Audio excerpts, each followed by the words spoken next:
ఓం నమ శివాయ. శ్రీ మాత్రే నమః. ఓం శ్రీ సాయిరం. అందరికీ నమస్కారం అండి. డిసెంబర్ 30 ముక్కోటి ఏకాదశి రోజు బియ్యం డబ్బాలో ఇది పెడితే చాలు కష్టాలన్నీ సమస్యలన్నీ పోతాయి. సంవత్సరం అంతా కూడా డబ్బు వస్తుంది.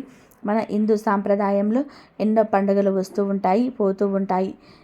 కానీ కొన్ని తిథులు మాత్రం చాలా చాలా విశేషమైనవి. అటువంటి అత్యంత శక్తివంతమైన పవిత్రమైన రోజు రాబోతుంది. అదే ముక్కోటి ఏకాదశి. దీనినే మనం వైకుంఠ ఏకాదశి అని కూడా పిలుచుకుంటూ ఉంటాం. ఏడాదికి 24 ఏకాదశులు వస్తే వీటన్నిటిలోకెల్లా రారాజు లాంటిది ఈ ముక్కోటి ఏకాదశి. ఎందుకంటే సాక్షాత్తు ఆ వైకుంఠ ద్వారములు తెరుచుకొని శ్రీ మహావిష్ణువు మనకు దర్శనమిచ్చే అద్భుతమైన రోజు ఇది. ఇటువంటి గొప్ప రోజున మన ఇంట్లో ఉండే డ్రమ్ములో లేదా బియ్యం డబ్బాలో ఈ వస్తువును వేస్తే దరిద్రం పోయి లక్ష్మీదేవి తిష్ట వేస్తుంది. సంవత్సరం అంతా కూడా కలిసి వస్తుంది. ధనానికి ధాన్యానికి లోటు అనేది రాదు. పట్టిందల్లా బంగారంలాగా మారుతుంది అనే శాస్త్రాలు చెప్తూ ఉన్నాయి. మరి ఈ ముక్కోటి ఏకాదశి రోజున మన వంటింట్లో ఉండే బియ్యం డబ్బాలో ఏ చిన్న వస్తువు పెడితే మనకు తలరాత మారిపోతుంది అనే విషయాన్ని వీడియోలో చాలా వివరంగా తెలుసుకుందాం. అంతేకాదు ఏకాదశి రోజు ఎటువంటి పొరపాట్లు అసలు చేయకూడదు, ఎటువంటి ప్రదేశాలకు వెళ్ళకూడదు అన్న విషయాన్ని కూడా ఈ వీడియోలో తెలుసుకుందాం. ఫ్రెండ్స్, ఈ వీడియోని ఎక్కడ కూడా స్కిప్ చేయకుండా చివరి వరకు చూడండి. ఎందుకంటే ఇందులో చెప్పే ప్రతి మాట కూడా మీ జీవితంని మార్చేది. అసలు విషయంలోనికి వెళ్ళే ముందు దయచేసి ఈ వీడియోకి ఒక లైక్ చేయండి. అలాగే మనందరికీ ఆ శ్రీమన్నారాయణుడి అనుగ్రహం కలగాలని కామెంట్ బాక్స్లో శ్రీమన్నారాయణ అని తప్పకుండా కామెంట్ చేయండి. అసలు మన ఇంట్లో లక్ష్మీదేవి ఎక్కడ ఉంటుంది అన్న విషయం గురించి మాట్లాడుకుందాము. చాలామంది దేవుడి గదిలో లక్ష్మీదేవి ఉంటుంది అనుకుంటారు, బీరువాలు ఉంటుందని అనుకుంటారు. నిజంగా లక్ష్మీదేవి స్థిర నివాసం ఉండేది మన వంటింట్లో. అందులోనూ ముఖ్యంగా మనం బియ్యం నిల్వ చేసే డబ్బాలో. అవును, అన్నం పరబ్రహ్మ స్వరూపం అంటారు. అటువంటి అన్నానికి మూలమైన బియ్యం అంటే సాక్షాత్తు అన్నపూర్ణదేవి అంటే లక్ష్మీ స్వరూపమే కదా. మనం చాలా సందర్భాలు చూస్తూ ఉంటాము. మన పెద్దవాళ్ళు బియ్యం డబ్బా ఖాళీ అయిపోతే బియ్యం అయిపోయాయి అని అననిచ్చేవారు కాదు, బియ్యం నిండుకున్నాయి అని చెప్పేవారు. ఎందుకు అంటే ఆ డబ్బా ఎప్పుడు కలకలలాడుతూ ఉండాలి. ఈ మధ్యకాలంలో మనం బియ్యం డబ్బాను చాలా అశ్రద్ధ చేస్తున్నాం. ప్లాస్టిక్ డబ్బాలో పోసేస్తూ ఉన్నాం, ఎక్కడ పడితే అక్కడ పెడుతూ ఉన్నాం. కానీ మీరు గమనించండి, పూర్వపు రోజుల్లో బియ్యం నిల్వ చేయడానికి పెద్ద పెద్ద గాదెలు ఉండేది, లేదా మట్టి కుండలు, ఇత్తడి పాత్రలు వాడేవారు. ఆ బియ్యం డబ్బాను ఎంత పవిత్రంగా చూసుకునేవారు. ఈరోజు మనం తెలుసుకోవాల్సిన అసలు విషయం ఇదే. మీ ఇంట్లో ఆర్థిక సమస్యలు ఉన్నాయా? చేతిలో చిల్లి గవ్వ కూడా ఇవ్వటం లేదా? అయితే ముందు మీ బియ్యం డబ్బా పరిస్థితిని గమనించండి. చాలామంది ఇళ్లలో బియ్యం డబ్బాలో పురుగులు పట్టి ఉంటాయి, లేదా అడుగున దుమ్ము పేరుకుపోయి ఉంటుంది. బియ్యం డబ్బా చుట్టూ బూజులు పట్టి ఉంటాయి. కానీ అలా బియ్యం డబ్బా దుమ్ము ధూళితో ఉండకూడదు. అది దరిద్రానికి సంకేతం. మనం ఎప్పుడైతే బియ్యాన్ని గౌరవం చేస్తామో అప్పుడే ఆ తల్లి మన కనుక వర్షం కురిపిస్తుంది. బియ్యం డబ్బా అనేది మన ఇంటికి అక్షయ పాత్ర లాంటిది. దాని విషయంలో మనం పాటించాల్సిన నియమాలు చాలా ఉన్నాయి. ముందుగా ఎప్పుడు కూడా బియ్యం డబ్బాను నేల మీద డైరెక్ట్గా పెట్టకండి. దాని కింద ఒక పేపర్ కానీ ప్లాస్టిక్ కవర్ కానీ వేసి దాని మీద డబ్బా పెట్టాలి. ఎందుకంటే లక్ష్మీదేవిని నేల మీద పెట్టి అగౌరవపరిచినట్టే. అలాగే మనం బియ్యం డబ్బాలో ఎప్పుడు కూడా మనం అన్నం వండుకోవడానికి బియ్యం తీసే గ్లాసు లేదా రవ్వ ఉంటుంది కదా, దాన్ని లోపలే వదిలివేయకూడదు. బియ్యం తీసిన వెంటనే ఆ గ్లాసును బయట పెట్టుకోవాలి తప్ప బియ్యంలో కూర్చి పెట్టకూడదు. ఇది చాలా చిన్న విషయంలా అనిపించవచ్చు, కానీ వాస్తురీత్యా మరియు ఆధ్యాత్మిక రీత్యా ఇది చాలా పెద్ద దోషం. ఇంకొక ముఖ్యమైన విషయం ఏంటంటే చీకట్లో ఎప్పుడు బియ్యం తీయకూడదు. సాయంత్రం దీపారాధన అయ్యాక బియ్యం డబ్బాలో చేయి పెట్టకూడదు అని మన పెద్దలు అందుకే చెప్తుంటారు. ఒకవేళ తప్పనిసరిగా పరిస్థితుల్లో బియ్యాల్సి వస్తే లైట్ వేసి అన్నపూర్ణదేవిని తలుచుకొని అప్పుడు తీయాలి. అలాగే బియ్యం డబ్బాను ఎప్పుడు పడితే అప్పుడు, ఏ వారం పడితే ఆ వారం శుభ్రం చేయకూడదు. శుక్రవారం నాడు, మంగళవారం నాడు బియ్యం డబ్బాను పూర్తిగా ఖాళీ చేసి కడగడం లాంటివి చేయకూడదు. ఏదైనా గురువారం కానీ బుధవారం కానీ చూసుకొని శుభ్రం చేసుకోవాలి. ఇంకో రహస్యం ఏమిటంటే మనం బియ్యం డబ్బాలో ఎప్పుడు ఒకే రకమైన బియ్యం మాత్రమే ఉంచాలి. అంటే పాత బియ్యం అయిపోకుండానే కొత్త బియ్యం తెచ్చి వాటి మీద పోసేస్తూ ఉంటారు చాలామంది. అలా చేయకూడదు. పాతవి పూర్తిగా వాడేసిన తర్వాత డబ్బాను శుభ్రం చేసుకొని దానికి పసుపు కుంకుమ బొట్లు పెట్టి అప్పుడు కొత్త బియ్యం పోయాలి. ఇలా చేయడం వలన ఇంట్లో ధనానికి లోటు అనేది ఉండదు. ధాన్యం ఎక్కడ ఉంటుందో ధనం అక్కడ ఉంటుంది. మనం ఎంత సంపాదించినా తినడానికి తిండి లేకపోతే ఆ సంపాదన వృధానే కదా. మనం అందుకే ఆ అన్నం పెట్టే బియ్యం డబ్బాను లేవతలా పూజించాలి. మీరు ఎక్కడైనా గమనించారా? మనం ఏదైనా శుభకార్యం జరిగితే అక్షింతలు వేస్తాము. ఎందుకంటే బియ్యం శుభానికి సంకేతం.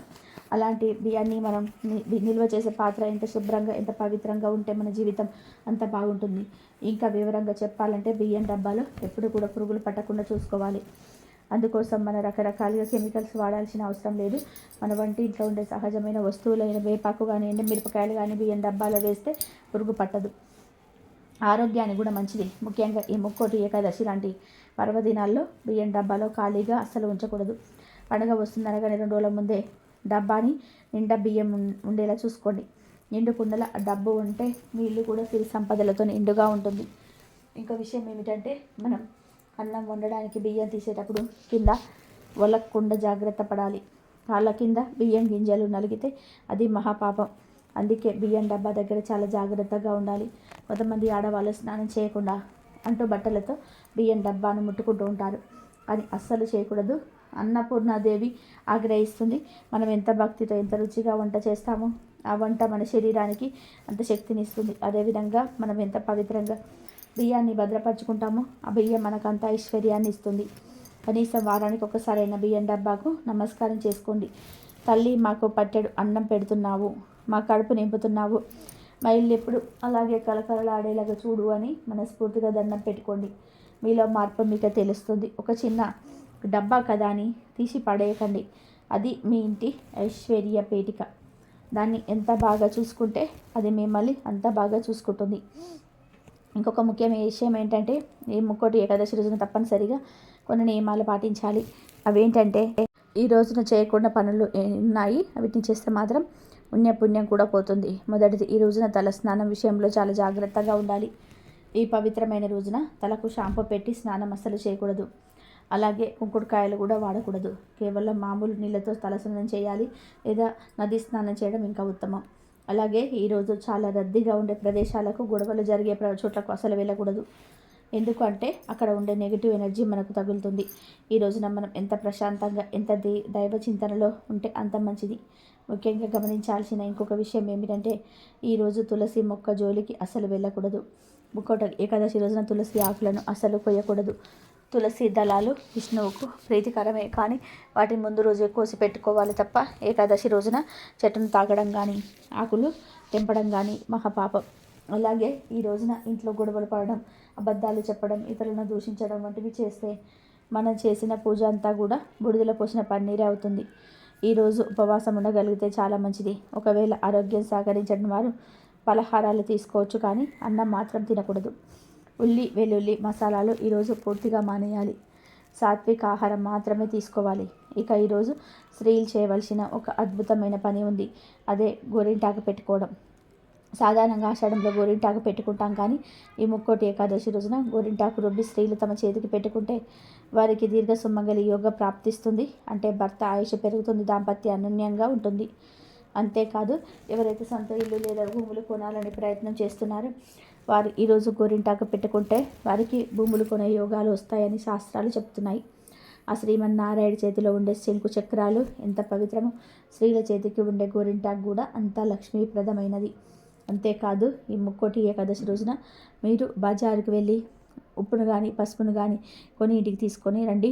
మనం మామూలుగా ఎప్పుడు పడితే అప్పుడు సరుకులు తెచ్చుకుంటాము, కానీ ఈ విశేషమైన రోజున గల్లుడుప్పు ప్యాకెట్ను కానీ, లేదా మంచి పసుపు ప్యాకెట్ను కానీ తెచ్చి దేవుడి దగ్గర పెట్టి ఆ తర్వాత వంటల్లో వాడితే మొదలు పెడితే సంవత్సరం అంతా లక్ష్మీదేవి మీ ఇంట్లోనే స్థిర నివాసం ఉంటుంది. ఉప్పు లక్ష్మీ స్వరూపం, పసుపు మంగళకరమైన వస్తువు. ఈ పర్వదినాన ఇంటికి రావడం అంటే సాక్షాత్తు ఆ లక్ష్మీ నారాయణులు మీ ఇంటికి వచ్చినట్టే లెక్క. కాబట్టి ఈరోజు ఉప్పు ప్యాకెట్ను లేదా పసుపు ప్యాకెట్ను కొని తెచ్చుకోవడం మర్చిపోకండి. కేవలం 10-20 రూపాయలతో పోయేది, కానీ వచ్చే ఫలితం మాత్రం కోట్లలో వస్తుంది. డబ్బులు లేక ఇబ్బంది పడేవారు, అప్పుల బాధలో ఉన్నవారు ఈ చిన్న పని చేసి చూడండి. మీ ఆర్థిక పరిస్థితి మార్పు మీకే తెలుస్తుంది. ఇక ఈ ముక్కోటి ఏకాదశి రోజు బియ్యం డబ్బాలో ఇదొక్కటి వేస్తే చాలు ధనం దూసుకొస్తుంది అని శాస్త్రాలు చెప్తూ ఉన్నాయి. ఈ బియ్యం డబ్బా పరిహారం సామాన్యమైనది కాదు. మన పెద్దలు రహస్యంగా ఆచరించిన ఒక అద్భుతమైన ధనాకర్షణ మార్గం. ఇది కేవలం ఒక పూజ కాదు, మన ఇంట్లోకి లక్ష్మీదేవిని శాశ్వతంగా ఆహ్వానించే ఒక గొప్ప ప్రక్రియ. కాబట్టి ఇప్పుడు మనం చెప్పుకోబోయే ప్రతి మాటను, ప్రతి చిన్న విషయాన్ని కూడా చాలా శ్రద్ధగా వినండి. ఎందుకంటే ఇందులో వాడే ప్రతి వస్తువుకు ఒక విశిష్టమైన శక్తి ఉంటుంది. ముందుగా ఈ పరిహారాన్ని ఎప్పుడు చేయాలన్న విషయం దగ్గర చాలామందికి సందేహాలు వస్తూ ఉంటాయి. దీనికి ఒక ప్రత్యేకమైన సమయం ఉంటుంది. ముక్కోట ఏకాదశి పర్వదినాన ఈ పరిహారాన్ని చేసుకోవాలి. ఈరోజు ఉదయం వైకుంఠ ద్వార దర్శనం చేసుకొని దేవుడికి పూజ అంతా అయిపోయిన తర్వాత మధ్యాహ్నం 12 గంటల నుంచి రాత్రి 12 గంటలలోపు ఎప్పుడైనా మీరు ఈ పరిహారాన్ని చేసుకోవచ్చు. సాధారణంగా మనం ఏ పని చేసినా ఉదయం పూట చేయాలి అనుకుంటాం, కానీ విశేషమైన ధన ఆకర్షణ పరిహారానికి మధ్యాహ్నం 12 తర్వాత సమయం చాలా అద్భుతంగా పనిచేస్తుంది. మీరు మధ్యాహ్నం భోజనం అయ్యాకైనా, లేదా సాయంత్రం దీపారాధన సమయంలోనైనా, లేదా రాత్రి పడుకునే ముందు ప్రశాంతంగా ఉన్నప్పుడైనా చేసుకోవచ్చు. ఒక చిన్న విషయం గుర్తుపెట్టుకోండి, ఖచ్చితంగా ఏకాదశి తీరి ఉన్నప్పుడే చేసుకోవాలి, ద్వాదశి వచ్చాక చేయకూడదు. ఎందుకంటే ఆ రోజున ఉండే వైబ్రేషన్, ఆ రోజు విశ్వంలో ఉండే పాజిటివ్ ఎనర్జీ ఈ పరిహారానికి ప్రాణం పోస్తుంది.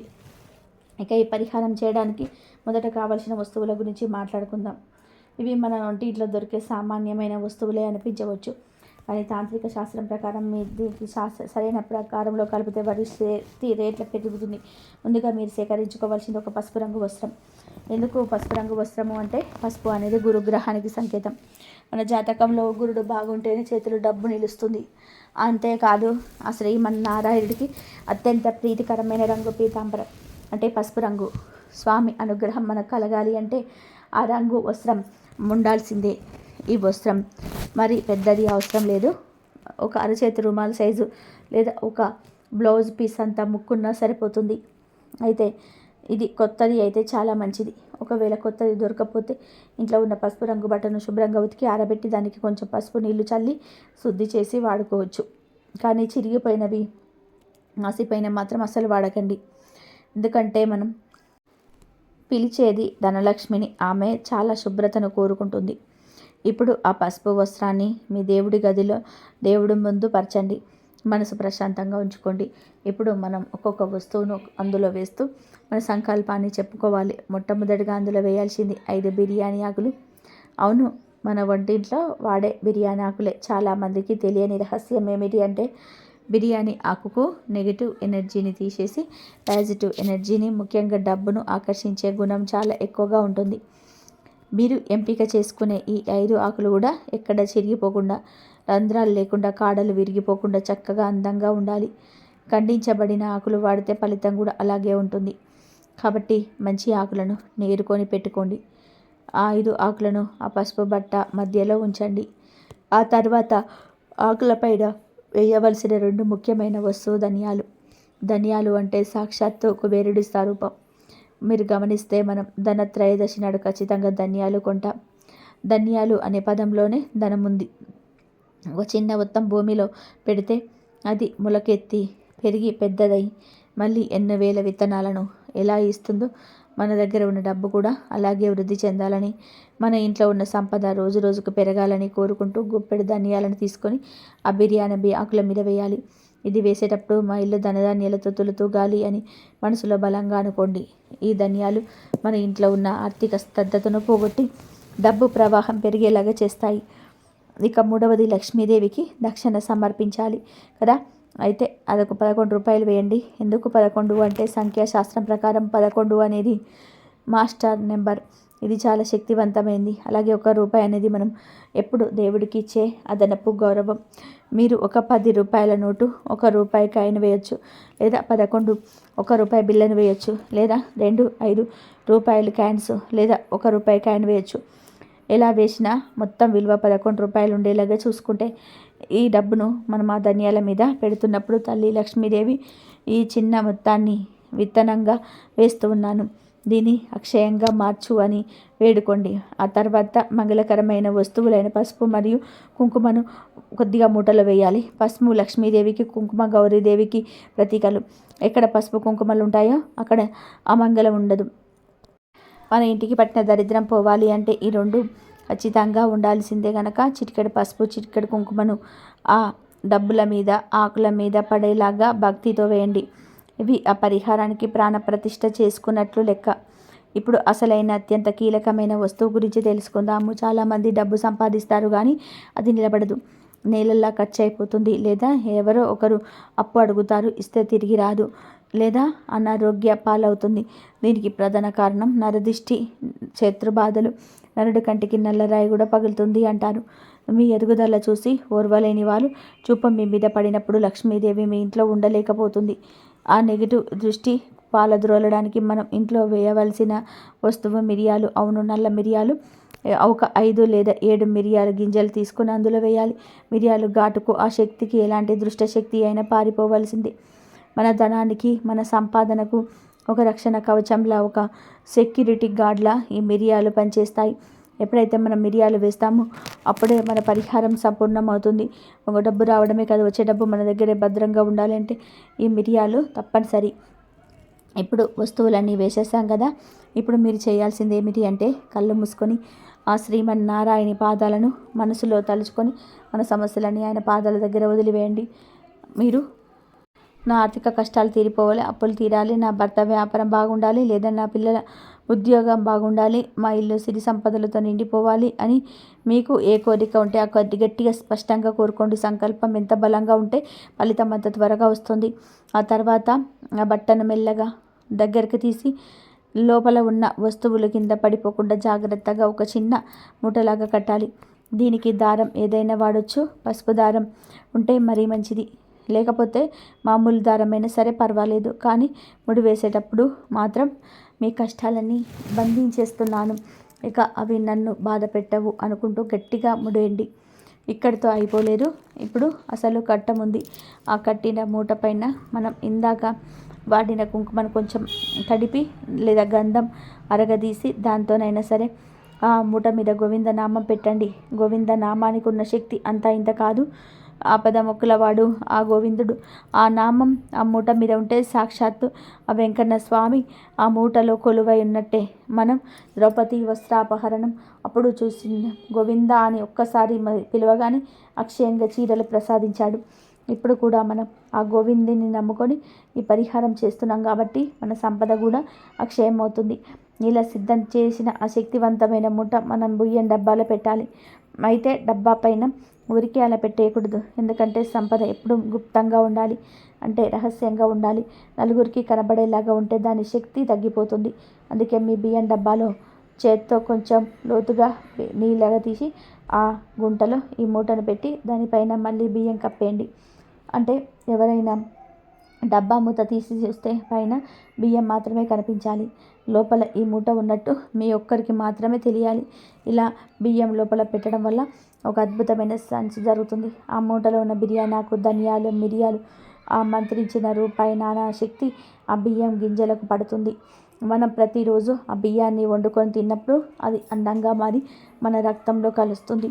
ఆ పాజిటివ్ ఎనర్జీ మన శరీరంలోకి, మన మెదడులోకి వెళ్తుంది. దీనివల్ల మన